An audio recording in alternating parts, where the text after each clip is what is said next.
મિત્રો જય માતાજી, જય શ્રી રામ। મિત્રો આજે આપણે વાતચીત કરવાના છીએ કે બનાસકાંઠા જિલ્લાની અંદર બાળકોનું અપહરણ કરીને એ બાળકોનો લાખો રૂપિયાની અંદર સોદો કરવામાં આવતો હતો। તો મિત્રો શું છે આ સમગ્ર ઘટના, એના વિશે આપણે વિગતે વાતચીત કરવાના છીએ। એના પહેલા જો મિત્રો તમે મારી યુટ્યુબ ચેનલની અંદર બિલકુલ નવા આવ્યા હો તો મારી યુટ્યુબ ચેનલને સબસ્ક્રાઇબ કરી લેજો, વિડીયોને લાઇક શેર અને કોમેન્ટ કરી લેજો। એના લીધે હું તમારા માટે આવા અદ્ભુત પ્રકારના વિડીયો બનાવતો રહું મિત્રો। તો મિત્રો બનાસકાંઠા જિલ્લામાંથી બાળકોનું અપહરણ કરીને બહારના રાજ્યોમાં લાખોની અંદર બાળકોને સોદો કરવામાં આવતો હતો, એવી એક ટોળકી બનાસકાંઠા જિલ્લામાં એક્ટિવ હતી। તો શું છે આ સમગ્ર ઘટના, એના વિશે આપણે આજે ઊંડાણપૂર્વક વાતચીત કરવાના છીએ મિત્રો। તો મિત્રો બનાસકાંઠા જિલ્લાના વડગામ તાલુકાના જાલોત્રા ગામની નજીક ધનપુરા ગામ આવેલું છે। આ ધનપુરા ગામના પાટિયાની નજીક એક દંપતી હતું અને ત્યાં તેનું બાળક હોય છે અને એ બાળક 4 વર્ષનું હોય છે। એ બાળકને ભૂખ લાગી હોય છે તો એ બાળક રોટલીની શોધમાં હોય છે અને તે ત્યાં આજુબાજુ રસ્તા પર જતું હોય છે અને ત્યાં એવામાં એક અજાણ્યા શખ્સ ગાડી લઈને આવે છે અને એ શખ્સ જ્યાં ગાડી લઈને આવે છે ત્યારે 10 રૂપિયાની નોટ બતાવીને બાળકને ચોકલેટની લાલચ આપી અને એવી રીતે ફોસલાઈને પોતાની ગાડીમાં બેસાડી અને તે ત્યાંથી લઈને રવાના થઈ જાય છે મિત્રો। તો મિત્રો આ સમગ્ર ઘટના વિશે આજે ઊંડાણપૂર્વક આપણે વાતચીત કરવાના છીએ કે બનાસકાંઠા જિલ્લાની અંદર જે તસ્કરીની બાળકોનું અપહરણ કરવાની ઘટના આના પહેલા પણ કેટલી વાર બની ચૂકી છે મિત્રો। તો આ સમગ્ર ઘટના વિશે આજે આપણે ઊંડાણપૂર્વક વાતચીત કરીશું મિત્રો। તો મિત્રો જે બનાસકાંઠા જિલ્લાના વડગામ તાલુકાના જાલોત્રા ગામની નજીક આવેલું ધનપુરા ગામ, તો આ ગામની અંદર એક નવ દંપતી રહેતું હોય છે અને દંપતીના બાળક 4 વર્ષનું બાળક હોય છે, રોટલીની શોધમાં હોય છે અને એ બાળકને ભૂખ લાગતા એ બાળક ત્યાં રસ્તા પર રોટલીની શોધમાં ફરી રહ્યું હોય છે અને એવા ટાઈમમાં ત્યાંથી એક ગાડી આવે છે અને બાળકને એકલું જોઈને એ બાળકને 10ની નોટ બતાવવામાં આવે છે અને ચોકલેટની લાલચ આપીને ફોસલાઈને ગાડીની અંદર બેસાડી દેવામાં આવે છે અને આ બાળકની ગાડીમાં બેસાડીને ત્યાંથી લઈ જવામાં આવે છે। એવામાં દંપતીના ઘરે બાળક ના પહોંચતા દંપતીને ગભરાહટ થાય છે અને તેઓ પોલીસને જાણ કરે છે। પોલીસને આ વસ્તુની જાણ થતા બનાસકાંઠા જિલ્લાના વડા પ્રશાંત સુબે દ્વારા પોલીસની અલગ અલગ ટીમો બનાવીને આ સમગ્ર ઘટનાની તપાસ કરવામાં આવે છે અને પ્રશાંત સુબે દ્વારા જે બનાસકાંઠા જિલ્લાના વડા દ્વારા જે ટીમો બનાવવામાં આવે છે પોલીસની અલગ અલગ, એક ગણતરીના દિવસોની અંદર આ ટીમો દ્વારા અપરાધીને પકડી લેવામાં આવે છે અને બાળકને પણ ત્યાંથી છોડાવવામાં આવે છે મિત્રો। તો મિત્રો રાજસ્થાનના પાલીનું એક દંપતી બનાસકાંઠા જિલ્લાના વડગામ તાલુકાના જાલોત્રા ગામની નજીક ધનપુરા પાટિયાની નજીક ત્યાં રહેતું હોય છે અને ત્યાં તે પોતાના 3 બાળકો સાથે રહેતું હોય છે અને એમનું સૌથી નાનું બાળક 4 વર્ષનું જે બાળક હોય છે એને ભૂખ લાગે છે અને એ બાળક ત્યાં રોટલીની શોધમાં ત્યાંથી નીકળી જાય છે અને એવામાં એક ગાડી આવે છે અને ગાડીવાળા ભાઈ 10 રૂપિયાની નોટ બતાવીને આ બાળકને ફોસલાવવામાં આવે છે અને ચોકલેટની લાલચ આપવામાં આવે છે। તો મિત્રો આ ચોકલેટની લાલચ આપીને બાળકને ત્યાંથી અપહરણ કરવામાં આવે છે અને ગાડીની અંદર બેસાડીને લઈને ત્યાંથી નીકળી જાય છે મિત્રો।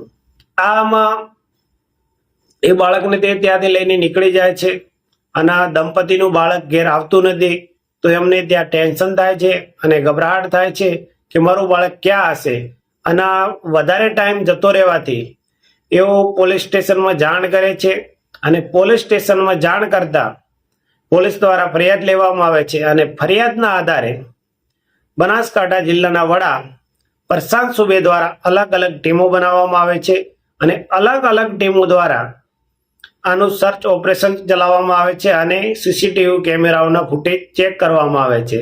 તો મિત્રો 60 થી 70 સીસીટીવી કેમેરાના ફૂટેજો ખંગાળ્યા પછી એમને ત્યાં એક ગાડી અવર જવર કરતી હતી, એમને ફૂટેજની અંદર મળે છે સીસીટીવી કેમેરાની. આના પછી ગાડીની અવર જવર એમના મળે છે. એના પછી એ ગાડીના આજુબાજુના એરિયામાં 70 થી 80 કિલોમીટરના એરિયાની અંદર એ બધું ચેક કરવામાં આવે છે કે ભાઈ આ ગાડી ક્યાંથી ક્યાં ગઈ છે અને કઈ રીતે ગઈ છે. તો એ સમગ્ર સીસીટીવી ફૂટેજ ચેક કર્યા પછી એ ગાડીની જે ત્યાંથી અવર જવર કરે છે અને જેને બાળકની અંદર બેસાડીને લઈને નીકળે છે એ અપરાધીની ઓળખાણ થઈ જાય છે અને પોલીસ દ્વારા ગણતરીના દિવસોમાં એ અપરાધીને પકડી લેવામાં આવે છે. તો મિત્રો, જે અપરાધી હોય છે, જે બાળકને ત્યાંથી કિડનેપ કરીને નીકળે છે, એ બાળકને ત્યાંથી કિડનેપ કરીને લઈ જાય છે. એના પછી એના ઘરે લઈ જઈને બાળકને નવડાવે છે. બાળકને નવડાવ્યા પછી એના કપડાં ચેન્જ કરી નાખે છે. કપડાં ચેન્જ કર્યા પછી એ બાળકને પોતાની સાસરાની અંદર એની જોડે તે લઈને જાય છે અને એની સાસરીની અંદર એ બાળકને લઈ જાય છે. ત્યાં લઈ જઈને એના બાળકના વાળ પણ કપાવી લે છે અને આ સમગ્ર ઘટનાની પોલીસને માહિતી મળતા પોલીસ ત્યાં કિડનેપર હોય છે એને પણ પકડી લે છે અને આ બાળકને પણ ત્યાંથી છોડાવી લે છે. મિત્રો, આની અંદર જે મુખ્ય આરોપી હતો એ શૈલેષ ગમાર હતો અને બીજા જે એનો સાથી બાબુ ભાંગોર કરી આ બંને જણાએ બાળકની તસ્કરી ત્યાંથી અપહરણ કરીને બાળકને ઉઠાવી લીધું હોય છે અને એ રીતે બાળકની કિડનેપિંગ કરતા હોય છે. મિત્રો, આના સિવાય તેઓ અન્ય રાજ્યની અંદર આ બાળકોને અહીંથી લઈ જાય અને સોદો કરતા હોય છે. અને જે મિત્રો એનો સાથી બાબુ ભાંગોર કરીને છે, એણે તે પોતાના વિસ્તારમાં રહેતી યુવતીઓને અન્ય શખ્સો સાથે પૈસા લઈ અને એમના લગ્ન પણ કરાવતો હોય છે. આવા અનેક ગુનાઓ એના પર પોલીસ તપાસ દ્વારા. આના ઉપરાંત મિત્રો, શૈલેષ પરમાર જે છે એ તેલંગાણા, તામિલનાડુ જેવા વગેરે અન્ય રાજ્યોની અંદર પણ બાળકોની તસ્કરી કરતો હોય છે. તો મિત્રો, આ સમગ્ર ઘટના વિશે બનાસકાંઠા જિલ્લાના પોલીસ વડા પ્રશાંત સુબે શું કહી રહ્યા છે મિત્રો, આપણે એકવાર એમને સાંભળી લઈએ અને એના પછી આપણે આ વિડીયોની અંદર આગળ વિગતે વાતચીત કરીશું કે બનાસકાંઠા જિલ્લાની અંદર જે પોલીસ દ્વારા તપાસ કરીને જેમાં આ બાળકના અપહરણકર્તાને પકડવામાં આવ્યો છે એ સમગ્ર ઘટનાની વિશેની. તો એકવાર આપણે સાંભળી લઈએ બનાસકાંઠા જિલ્લાના પોલીસ વડાને, પ્રશાંત સુબે સાહેબને. નમસ્કાર.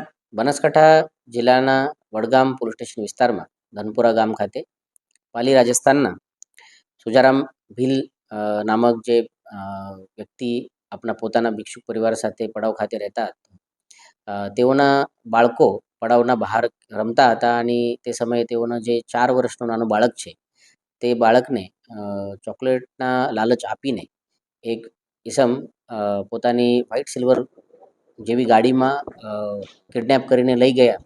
આ પ્રમાણે માહિતી પોલીસને મળી. આ માહિતી મળ્યા પછી તાત્કાલિક ઓપરેશન દેવ નો લોન્ચ કરવામાં આવ્યો, જેમાં જુદા જુદા જે અમારા ટીમ છે, LCB, SOG, parole furlough, division કચેરી અને વડગામ પોલીસ સ્ટેશન, તેઓના અધિકારી કર્મચારીઓ સાથે 7 જેવા ટીમનું ગઠન કરવામાં આવ્યું. આ 7 ટીમો દ્વારા જે ડિસ્ક્રિપ્શન ગાડીનો મળેલ હતો તે ડિસ્ક્રિપ્શન મુજબ 17 થી 80 કિલોમીટર જેવા વિસ્તારના સીસીટીવી કેમેરા ટેકનિકલ એનાલિસિસ કરવામાં આવેલ અને તેમાંથી ગાડીની આઈડેન્ટિફિકેશન કરીને આ તમામ એરિયામાં સર્ચ ઓપરેશન શરૂ કર્યું. આ સર્ચ ઓપરેશન દરમિયાન ગાડીની ઓળખાણ થઈ અને ગાડીને પકડવામાં આ ટીમો સક્સેસફુલ થયા.